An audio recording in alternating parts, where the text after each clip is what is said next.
we are back out by the rails once again. This time in Duluth, Georgia, on a wonderful November morning. Today, I'm actually with two very close friends of mine, that model guy and his train fan YT, and we are preparing to take a trip up to Lula, Georgia at a second attempt for some better pacing action. Before we get that, however, we have Norfolk Southern 153. I'm assuming a day late, rounding the curve and hitting the straightaway as it comes up by us in front of the animal hospital here.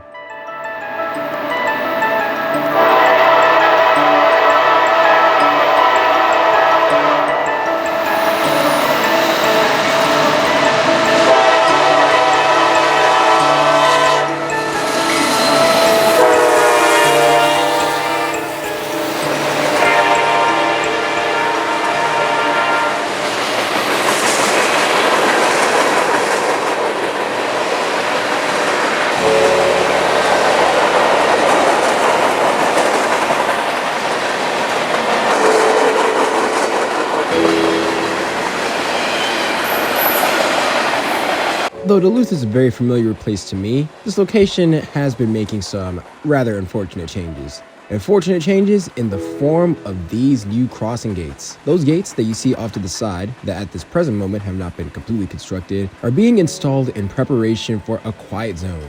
Yes, unfortunately, Duluth, Georgia is becoming a quiet zone. For, no reason in particular. This has been in the development for a couple years now, but it's just recently that these gates have actually started being installed around the city. And it won't be long, I'm gonna guess maybe another year, maybe two, before this city eventually goes completely quiet and trains will completely stop blowing their horns through here.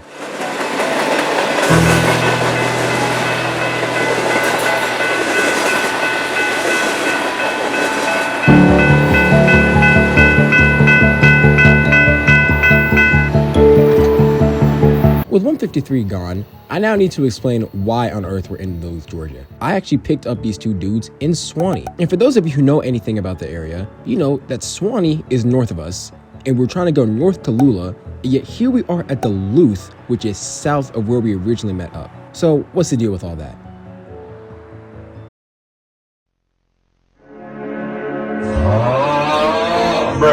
Wait. Are you serious right now? I can't believe you've done this. This guy stinks! Y'all, I cannot make this up. Nope. Somehow, at 3 a.m. on the morning we were going to go up north, I caught a flat tire. You are so sorry. My life is not real, bro. Like, this legit cannot be a reality. Fortunately, I was with my uncle at the time and we were able to put a donut onto the car. But that donut was rated at max 50 miles per hour. So there was no way that we were A, gonna be able to hit the highway to go up, or B, be able to reach speeds enough for chasing. So before we went up, we had to go down south and go to a repair shop and lose $500 to replace some new tires. And money would not be the only thing leaving my sights because of course there was an NSI-82 that came by while we were at the car shop. Your trust, guy. But fortunately, after a 2-hour delay, we finally had new tires, we had a car filled with gas, and we started making our way up north, making a surprise pit stop at Gainesville, Georgia. Right now, we are actually on the CSX Gainesville Midland sub, a very quiet line that I almost never see trains on. But by complete chance and surprise, we actually happened to come across a CSX Herzog train that was dumping ballast along this little branch over here. When we had come here, they were doing some slight movements, but it was nothing major and we didn't know when they were going to end up moving. So we drove down the street to get a look at the power, which was a duo of CSX AC44s, before eventually continuing on to the Norfolk Southern side near the Gainesville Mill.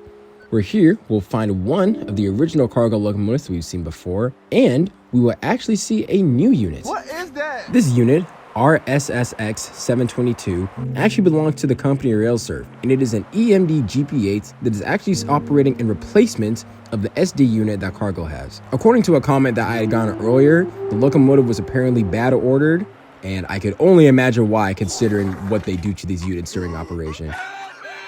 And it appears that they don't treat the replacement any better. Disgusting. But at least it's another locomotive. It's one that we usually don't see around here, and one that can still serve the simple job of moving grain cars around the cargo facility. The cargo and rail serve locomotives before us are not the only beat up parts of road equipment around here, because off in the distance there's some old Norfolk and Western boxcar that has not moved in years, as you can clearly tell. In stark contrast to these beat up and ancient pieces of road equipment sitting before us, just down the street, there are some rather fresh Norfolk Southern locomotives sitting in the off track.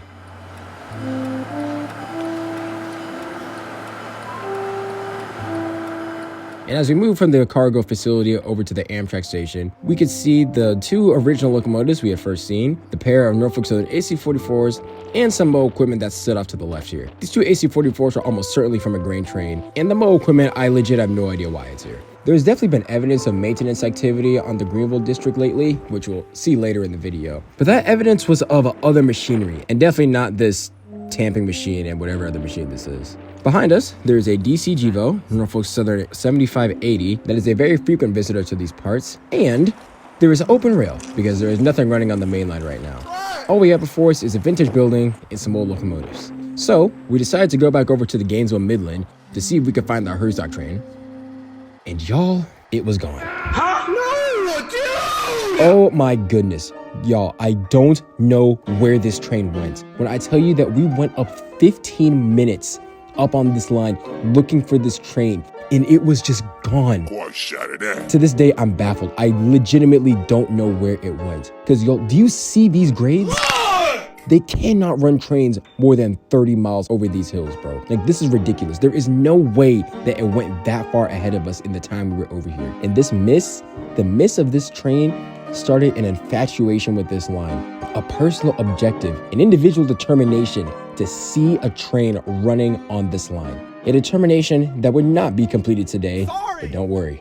We eventually got him, boys. GG's. The only thing of interest, and I say interest in quotes because I legit could not have cared less about this, were a bunch of trucks that the 2 people I was with were glazing over. I guess these are old and cool equipment. As for me, I could not care less. But you know what I can care about are pumpkins. What do you mean by that? Pumpkins on the Norfolk Southern Greenville District. Because after here, we finally made our way up to Lula to come up across Norfolk Southern 283 and barely assume our proper positions for the chase to begin.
some of y'all noticed, but that second locomotive, despite having BNSF livery, does not belong to BNSF. That is actually one of those Wells Fargo leaser units that we've seen in and around Atlanta and a few other places.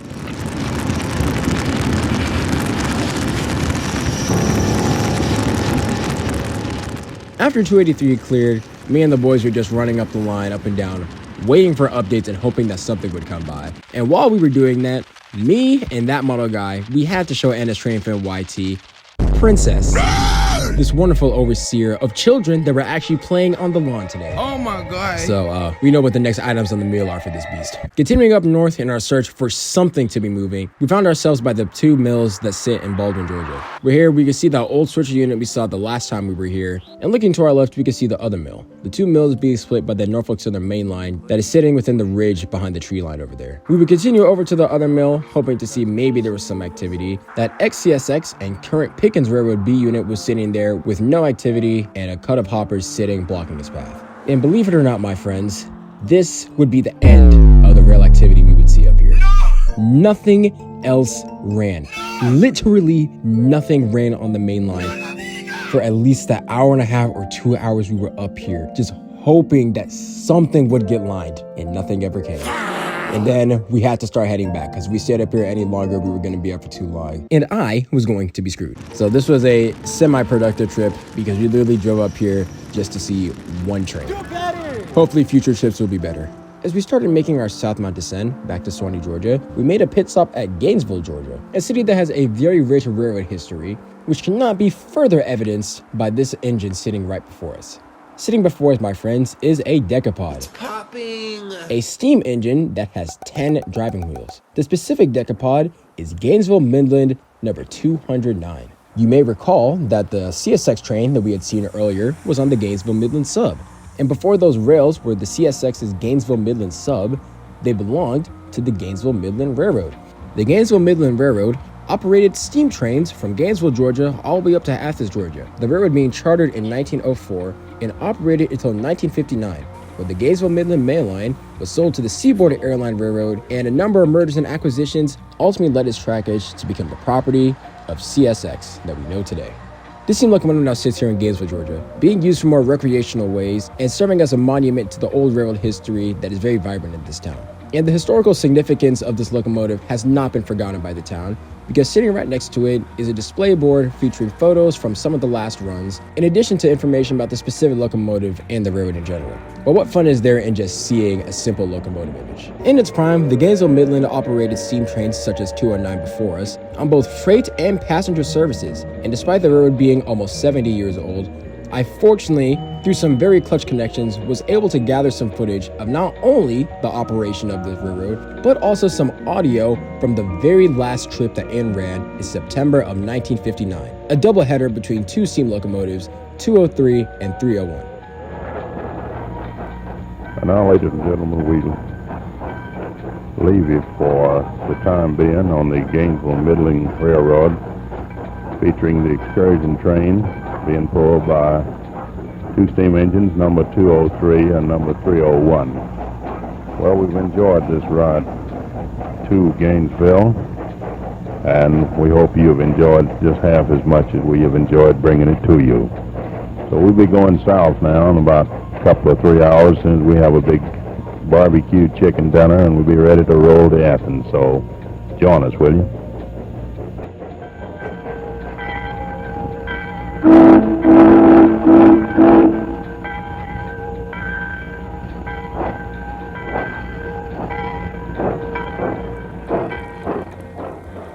And thus was the end of the Gainesville Midland.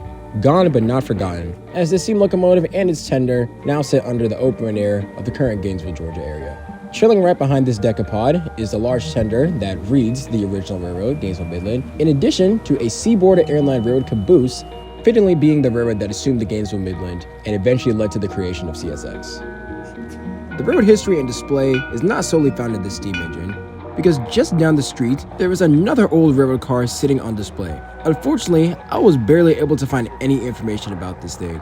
A quick Google search only revealed some similar cars that reportedly belonged to the Norfolk and Western Railroad that were constructed by the Pullman Company all the way back in 1910. Incredible. While those cars may have looked specific to this one, they were not this one specifically, and I failed to find any information about this individual car. Regardless, just by the design and this very interesting railroad signal that is sitting right next to it, we could tell that this thing is very old. It was likely a key part of railroading in an era that is now long gone. Unfortunately, even though that era is gone, this car is not. It still serves to remind us of the past ways that railroads operated in North America. Returning to the actual Norfolk Southern main line, we see 3 locomotives sitting under the evening sun. These 3 locomotives actually ran Norfolk Southern P81 today. P81 only runs from Gainesville to Chamblee and then back up to Gainesville, so they did not run all the way up to where we were at in Lula, which is north of Gainesville. So although we didn't get to see this train actually running, they tied the power right here, so we at least got to see that. Sitting right in front of us is Norfolk Southern 9598, a GE-9-44CW that was originally built as a -9-40CW before its 4,000 horsepower engine was upgraded to a 4,400 horsepower engine. Sitting behind it is Norfolk Southern ES44DC number 7631, and right behind it is Norfolk Southern 3280, an SD40-2, and the only locomotive of EMD origins that is sitting before us today. We still have to continue making our way south, and it would be on our southbound journey back to Suwanee that we made a quick pit stop at Flowery Branch to finally see something moving on the main line. Thank you. We fortunately barely managed to get to the spot along the edge of Lake Lanier to catch Norfolk Southern 242 rounding the curve, pushing through the woods as it makes its northbound journey up to Charleston, South Carolina.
And at this point, my friends, I'm gonna be honest, I thought I was dead. What? I really thought that my life was going to end. Because the reason we had to head back was because 1, the 2 boys I was with had to go home, and 2, someone else needed the car that I was driving at this current moment. And looking at the time, I was definitely pushing the limits, and I thought that my mom was going to push me off a bridge. But I truthfully thought that it was going to be over. So the 2 boys who were with me, I don't know if you noticed, I was driving very quiet while we were making our way back to Suwanee because internally, I was thinking of what my final words were going to be. I thought that it was over for me.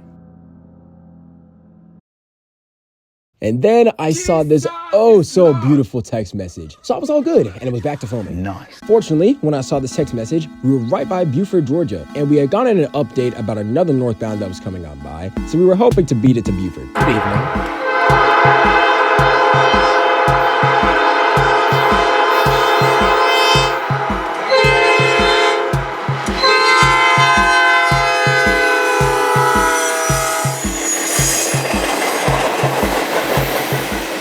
And that barely happened. Boy, ain't no way, boy. This northbound actually happened to be Norfolk Southern 154, a manifest train that is very unpredictable and that we fortunately were able to catch before it cleared CP Walters and continued up north.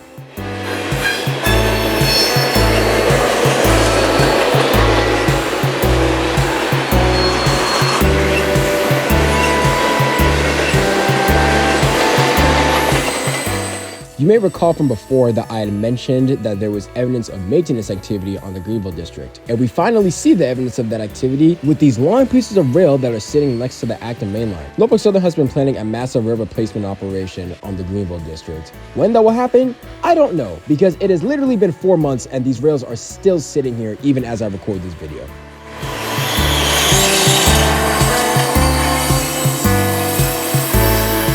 And finally, from Buford, we would make it down to Suwanee, Georgia, where originally we were going to go our separate ways and depart before we got a very quick update about a southbound Herzog train that had finally made its way down from Spartanburg, South Carolina.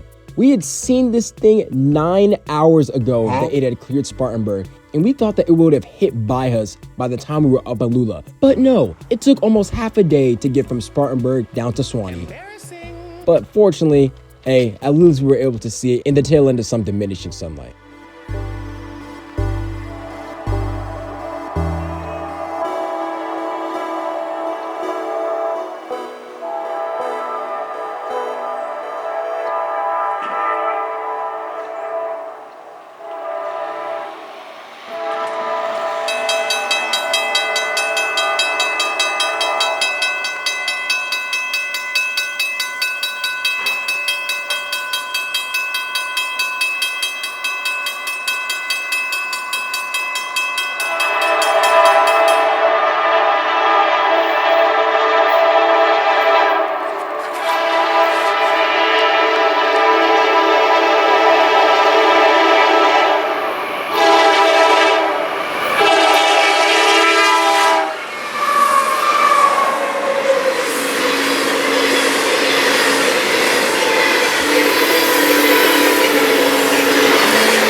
It was nice seeing these candy can hoppers, as they're called, on this empty ballast train. Before this, I had not gotten any footage of them. And what a fitting way to end out this adventure. Filled with sudden surprises, big lapses of activity, but ultimately a good day all around.